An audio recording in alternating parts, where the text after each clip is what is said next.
5000 kilometre യാത്ര ചെയ്താണ് അവരൊരു ഇളനീർ കുടിക്കാൻ വന്നത്. ആ ഇളനീർ വിറ്റിരുന്നത് ഒരു ഓസ്ട്രേലിയക്കാരനായിരുന്നു. വർഷങ്ങളായി ഇളനീർ ചെത്തിക്കൊടുക്കുന്ന ജോലിയാണ് ക്രിസ്ത്യൻ ഓസ്ട്രേലിയയിൽ ചെയ്തിരുന്നത്.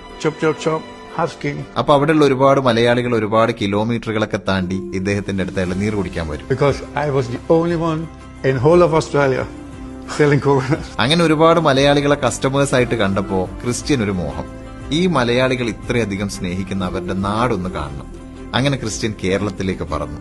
കേരളത്തിന്റെ ഭൂപ്രകൃതിയും മഴയും കൾച്ചറും ഒക്കെ കണ്ടാസ്വദിച്ച് തിരിച്ചുപോയി. അങ്ങനെ ഇരിക്കും ഒരു ദിവസം ഇളനീർ പറിക്കാൻ വേണ്ടി തെങ്ങിക്കയറിയ ക്രിസ്ത്യൻ അൺഫോർച്ചുനേറ്റ്ലി താഴെ വീണ് കാലൊടിഞ്ഞു. കാലിന് പ്ലേറ്റ് ഇട്ടു. പക്ഷെ വേദന മാറുന്നില്ല. ഇനിയിപ്പോ പ്ലേറ്റ് റിമൂവ് ചെയ്യണം. പക്ഷെ ജന്മനാ കിഡ്നിക്ക് തകരാറുള്ളത് കൊണ്ട് ഈ പ്ലേറ്റ് റിമൂവൽ സർജറി പോസിബിൾ അല്ല. എന്ന ഒരേ ഒരു സ്ഥലത്ത് നിന്ന് മാത്രം ഒരു പോസിറ്റീവ് റിപ്ലൈ വന്നു.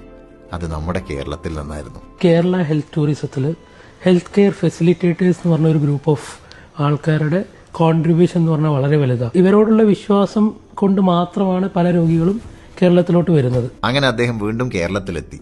അപ്പോളോ അഡ്ലക്സ് ഹോസ്പിറ്റലില് centre for advanced orthopaedic Kerala doctors അദ്ദേഹത്തിന്റെ കാല് ശരിയാക്കി കൊടുത്തു. ഓസ്ട്രേലിയയിൽ വെച്ച് ചെയ്തിട്ടുള്ള ഇംപ്ലാന്റ് ആണ്. അപ്പൊ അതിന്റെ സ്ക്രൂ നമുക്ക് എക്സ്റേയിലെ കാണാൻ പറ്റുള്ളൂ. അപ്പൊ അത് എന്ത് ടൈപ്പ് സ്ക്രൂ ആണ്, അത് റിമൂവ് ചെയ്യാൻ പറ്റുമോ എന്നുള്ള എന്റെ ക്വസ്റ്റ്യൻസ് ഒക്കെ ഉണ്ടായിരുന്നു. We assured him that we will definitely remove the implant. ഇന്ന് ക്രിസ്ത്യൻ പറയുന്നത് കേരളം എനിക്ക് തന്നത് ഒരു സെക്കൻഡ് ലൈഫാണെന്നാണ്. God's own country gifted me another life. പക്ഷെ കഥ അവിടെയും തീർന്നില്ല.